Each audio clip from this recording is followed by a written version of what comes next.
श्री सत्यनारायण कथा पहला अध्याय। एक समय की बात है, नैमिषारण्य तीर्थ में सौनकादिक 88,000 ऋषियों ने श्री सूत जी से पूछा, हे प्रभु, इस कलयुग में वेद विद्या रहित मनुष्यों को प्रभु भक्ति किस प्रकार मिल सकती है तथा उनका उद्धार कैसे होगा।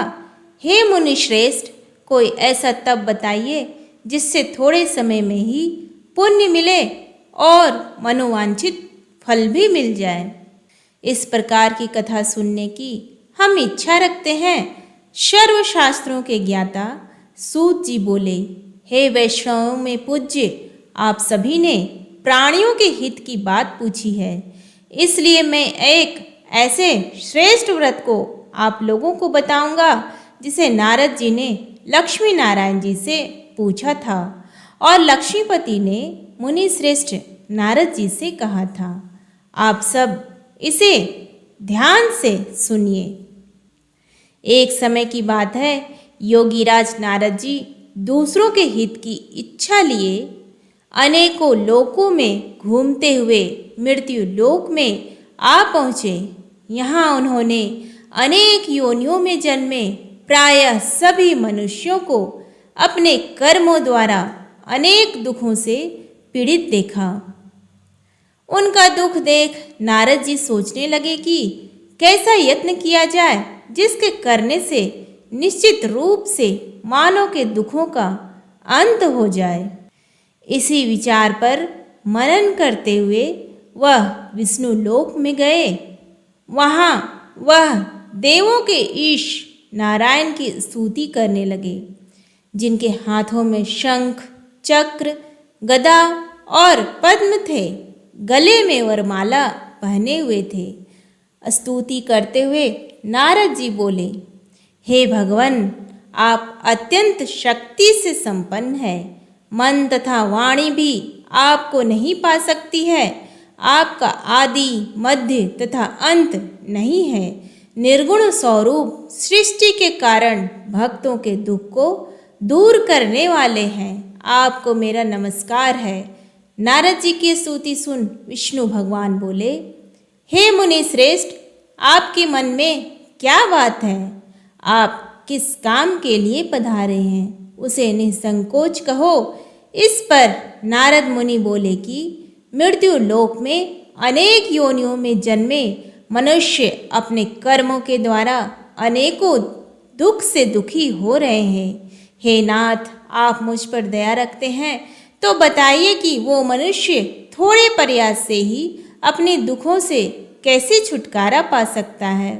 श्री हरि बोले, हे नारद, मनुष्यों की भलाई के लिए तुमने बहुत अच्छी बात पूछी है। जिसके करने से मनुष्य मोह से छूट जाता है, वह बात मैं कहता हूँ, उसे सुनो। स्वर्ग लोक व मृत्यु लोक दोनों में एक दुर्लभ व्रत है जो पुण्य देने वाला है। आज प्रेमवश होकर मैं उसे तुमसे कहता हूँ। श्री सत्यनारायण भगवान का यह व्रत अच्छी तरह विधान पूर्वक करके मनुष्य तुरंत ही यहाँ सुख भोग कर मरने पर मोक्ष पाता है। श्री हरि के वचन सुन नारद जी बोले कि उस व्रत का फल क्या है और उसका विधान क्या है। यह व्रत किसने किया था? इस व्रत को किस दिन करना चाहिए? सभी कुछ विस्तार से बताएं। नारद जी की बात सुनकर श्री हरि बोले, दुख व शोक को दूर करने वाला यह सभी स्थानों पर विजय दिलाने वाला है।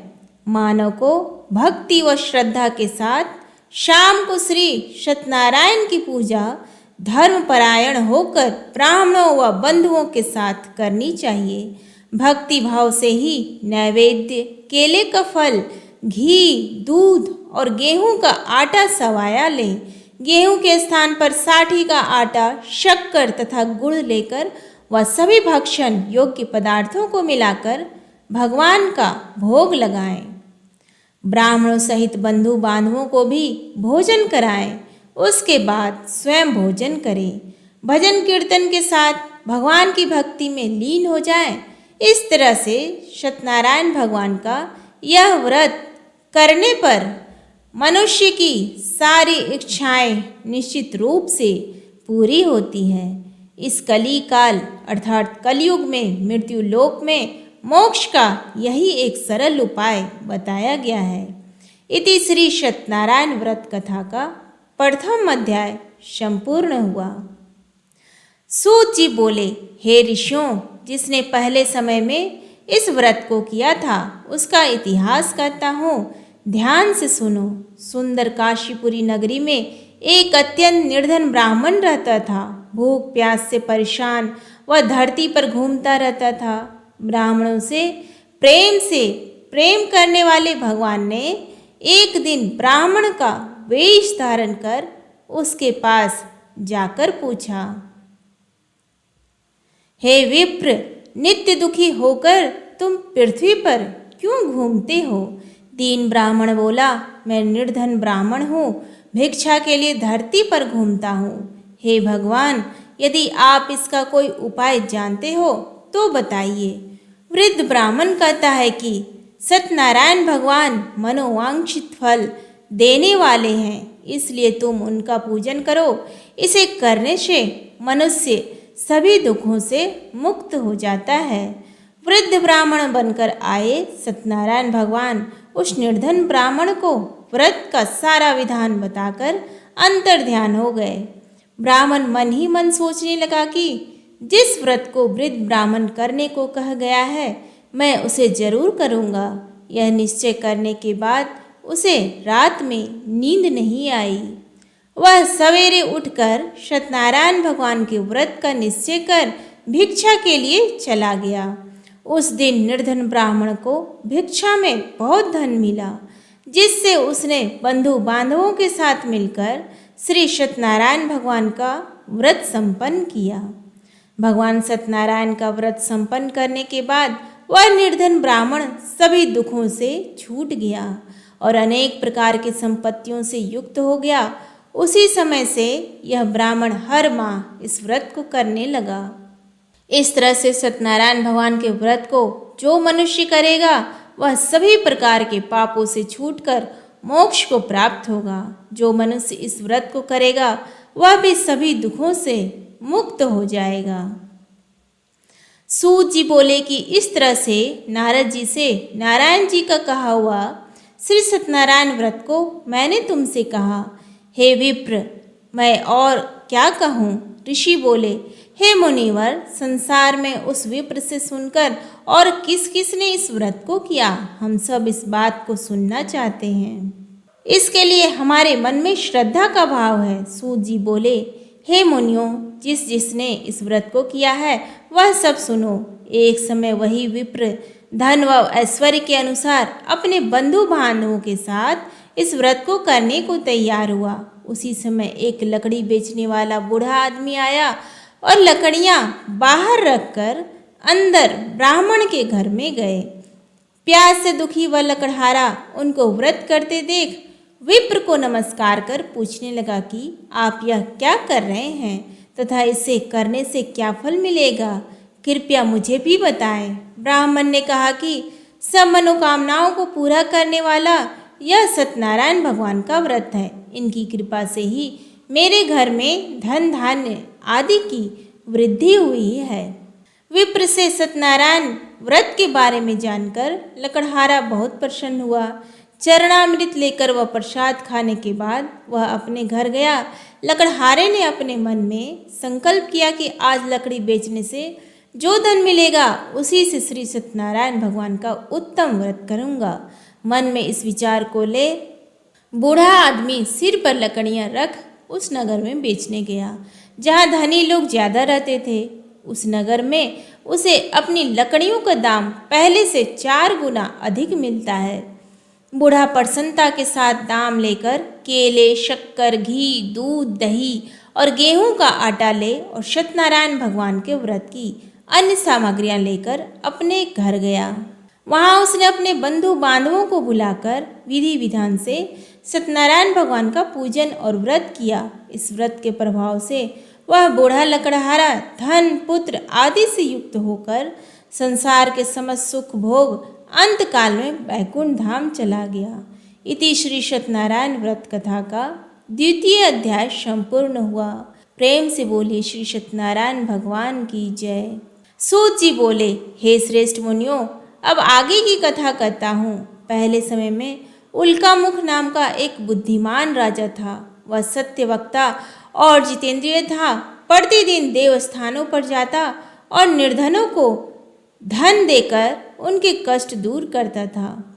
उसकी पत्नी कमल के समान मुख वाली तथा सती साध्वी थी। भद्रशिला नदी के तट पर उन दोनों ने श्री सत्यनारायण भगवान का व्रत किया। उसी समय साधु नाम का एक वैश्य आया।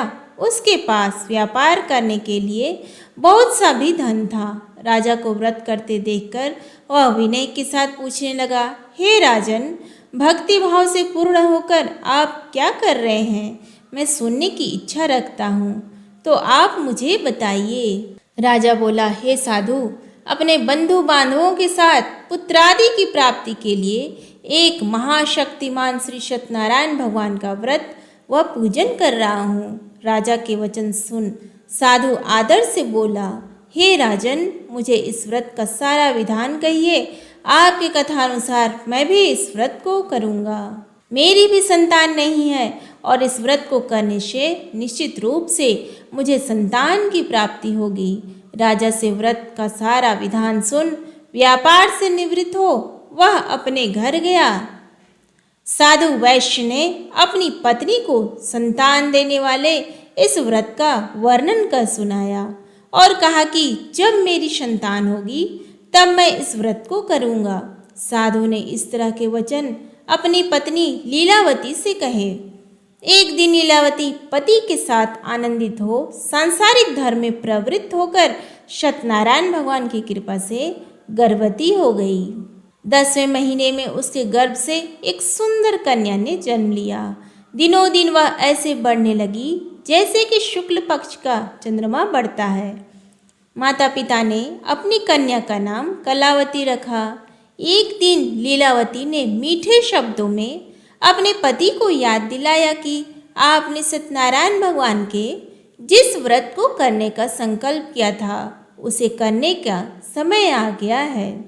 आप इस व्रत को करिए। साधु बोला कि हे प्रिय, इस व्रत को मैं अपनी पुत्री के विवाह पर करूँगा। इस प्रकार अपनी पत्नी को आश्वासन देकर वह नगर को चला गया। कलावती पिता के घर में रह वृद्धि को प्राप्त हो गई। साधु ने एक बार नगर में अपनी कन्या को सखियों के साथ देखा तो तुरंत ही दूत को बुलाया और कहा कि मेरी कन्या के योग्य वर देख कर आओ। साधु की बात सुनकर दूत कंचन नगर में पहुंचा और वहां देखभाल कर लड़की के सुयोग्य वाणिक पुत्र को ले आया। सुयोग्य लड़की को देख साधु ने बंधु बांधवों को बुलाकर अपनी पुत्री का विवाह कर दिया। लेकिन दुर्भाग्य की बात यह कि साधु ने अभी भी श्री सत्यनारायण भगवान का व्रत नहीं किया था। इस पर श्री भगवान क्रोधित हो गए और श्राप दिया कि साधु को अत्यधिक दुख मिले। अनेक प्रकार में कुशल साधु बनिया जमाई को लेकर समुद्र के पास स्थित होकर रत्नासारपुर नगर में गया। वहां जाकर दामाद ससुर दोनों मिलकर चंद्रकेतु राजा के नगर में व्यापार करने लगे। एक दिन सत्यनारायण की माया से एक चोर राजा का धन चुराकर भाग रहा था। उसने राजा के सिपाहियों को अपना पीछा करते देख चुराया हुआ धन वहां रख दिया जहां साधु अपने जमाई के साथ ठहरा हुआ था।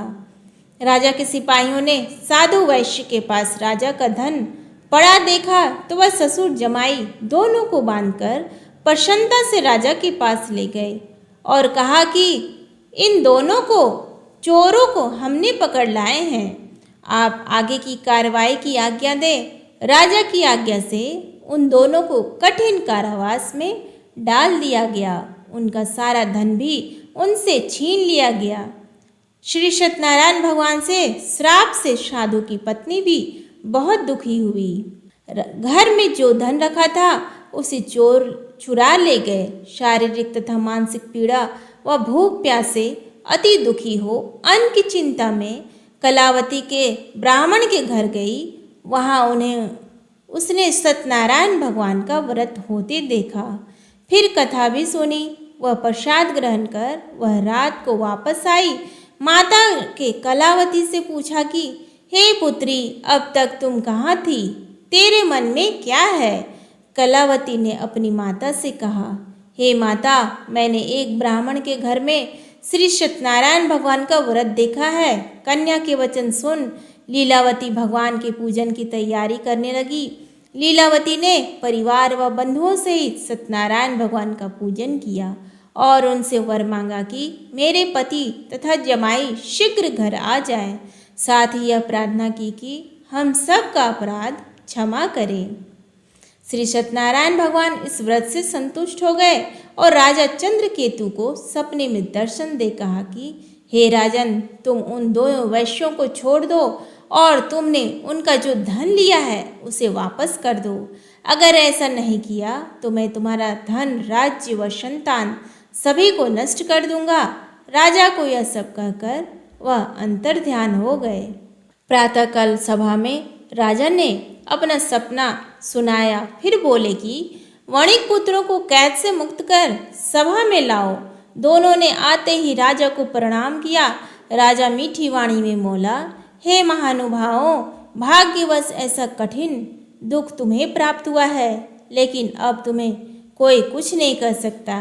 ऐसा कह राजा ने उन दोनों को नए वस्त्राभूषण भी पहनाए और जितना धन उनका लिया था उससे दुगुना धन वापस कर दिया। दोनों वैश्य अपने घर को चल दिए।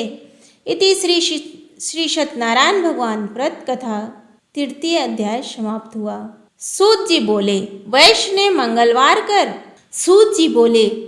ने मंगलाचार कर अपनी यात्रा आरंभ की और अपने नगर की ओर चल दिए। उनके थोड़ी दूर जाने पर एक दंडी वेशधारी श्री सत्यनारायण ने उनसे पूछा, हे साधु, तेरी नाव में क्या है?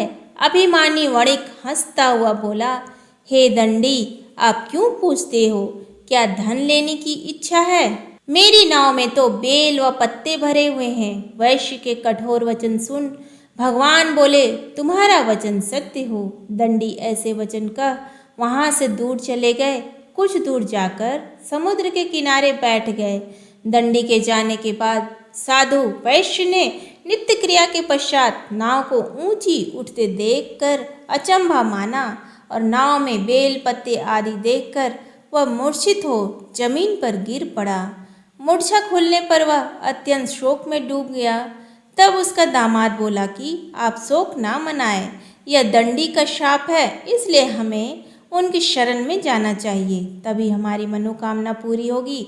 दामाद की बात सुनकर वह दंडी के पास पहुंचा और अत्यंत भक्ति भाव नमस्कार करके बोला, मैंने आपसे जो जो असत्य वचन कहे थे उनके लिए मुझे क्षमा दें। ऐसा कहकर महान शोकातुर हो रोने लगा। तब दंडी भगवान बोले, हे वणिक पुत्र, मेरी आज्ञा से बार बार तुम्हें दुखी प्राप्त हुआ है, तू मेरी पूजा से विमुख हुआ। साधु बोला, हे भगवान, आपकी माया से ब्रह्मा आदि देवता भी आपके रूप को नहीं जानते, तब मैं अज्ञानी कैसे जान सकता हूँ? आप प्रसन्न होइए, अब मैं सामर्थ्य के अनुसार आपकी पूजा करूँगा। मेरी रक्षा करो, पहले के समान नौका में धन भर दो। साधु वैश्य के भक्ति पूर्वक वचन सुनकर भगवान प्रसन्न हो गए और उसकी इच्छा अनुसार वरदान देकर अंतर्ध्यान हो गए। ससुर जमाई जब नाव पर आए तो नाव धन से भरी हुई थी। फिर वहीं अपने अन्य साथियों के साथ सत्यनारायण भगवान का पूजन कर अपने नगर को चल दिए। जब नगर के नज़दीक पहुँचे तो दूत को घर पर खबर करने के लिए भेज दिया। दूत साधु की पत्नी को प्रणाम कर कहता है कि मालिक अपने दामाद सहित नगर के निकट आ गए हैं। दूत की बात सुन साधु की पत्नी लीलावती ने बड़े हर्ष के साथ सत्यनारायण भगवान का पूजन कर अपनी पुत्री कलावती से कहा कि मैं अपने पति के दर्शन को जाती हूँ, तू कार्य पूर्ण कर शीघ्र आ जाना। माता के ऐसे वचन सुन कलावती जल्दी में प्रसाद छोड़ अपने पति के पास चली गई। प्रसाद की अवज्ञा के कारण श्री सत्यनारायण भगवान रुष्ट हो गए और नाव सहित उसके पति को पानी में डुबो दिया।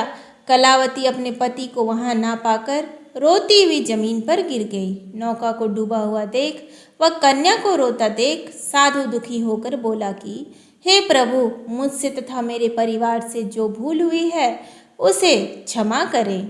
साधु के दीन वचन सुनकर श्री सत्यनारायण भगवान प्रसन्न हो गए और आकाशवाणी हुई, हे साधु, तेरी कन्या मेरे प्रसाद को छोड़कर आई है, इसलिए उसका पति अदृश्य हो गया है। यदि वह घर जाकर प्रसाद खाकर लौटती है तो इसे इसका पति अवश्य मिलेगा। ऐसी आकाशवाणी सुन कलावती घर पहुंचकर प्रसाद खाती है और फिर आकर अपने पति के दर्शन करती है। उसके बाद साधु अपने बंधु बांधवों सहित श्री सत्यनारायण भगवान का विधि विधान से पूजन करता है।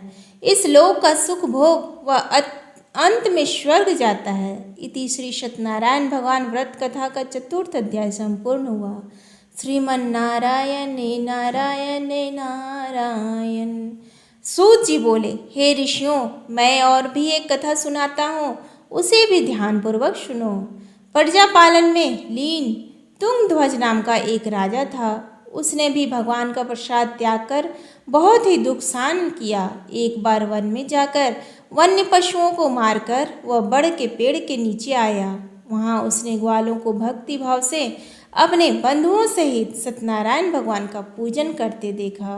अभिमानवश राजा ने उन्हें देखकर भी पूजा स्थान में नहीं गया और ना ही उसने भगवान को नमस्कार किया।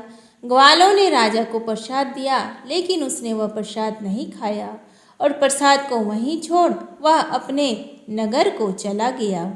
जब वह नगर में पहुंचा तो वहां सब कुछ तहस नहस पाया, तो वह शीघ्र ही समझ गया कि यह सब भगवान ने ही किया है। वह दोबारा ग्वालों के पास पहुंचा और विधि पूर्वक पूजा करके प्रसाद खाया तो श्री सत्यनारायण भगवान की कृपा से सब कुछ पहले जैसा हो गया। दीर्घ काल तक सुख भोगने के बाद मरणोपरांत उसे स्वर्गलोक की प्राप्ति हुई। जो मनुष्य परम दुर्लभ इस व्रत को करेगा तो भगवान सत्यनारायण की अनुकंपा से उसे धन धान्य की प्राप्ति होगी। निर्धन धनी हो जाता है और भयमुक्त हो जीवन जीता है। संतानहीन मनुष्य को संतान सुख मिलता है और सारे मनोरथ पूर्ण होने पर मानव अंत काल में बैकुंठ धाम को जाता है। सूत जी बोले, जिन्होंने पहले इस व्रत को किया है, अब उनके दूसरे जन्म की कथा कहता हूँ। वृद्ध सतानंद ब्राह्मण ने सुदामा का जन्म लेकर मोक्ष की प्राप्ति की। लकड़हारे ने अगले जन्म में निषाद बनकर मोक्ष प्राप्त किया। उल्का मुख नाम का राजा दशरथ होकर बैकुंठ को गए। साधु नाम के वैश्य ने मोरध्वज बनकर अपने पुत्र को आरे से चीरकर मोक्ष पाया। महाराज तुंगध्वज ने स्वयंभू होकर भगवान में भक्ति युक्त हो कर्म कर मोक्ष पाया। प्रेम से बोले श्री सत्यनारायण भगवान की जय। श्रीमन नारायण नारायण नारायण। धन्यवाद।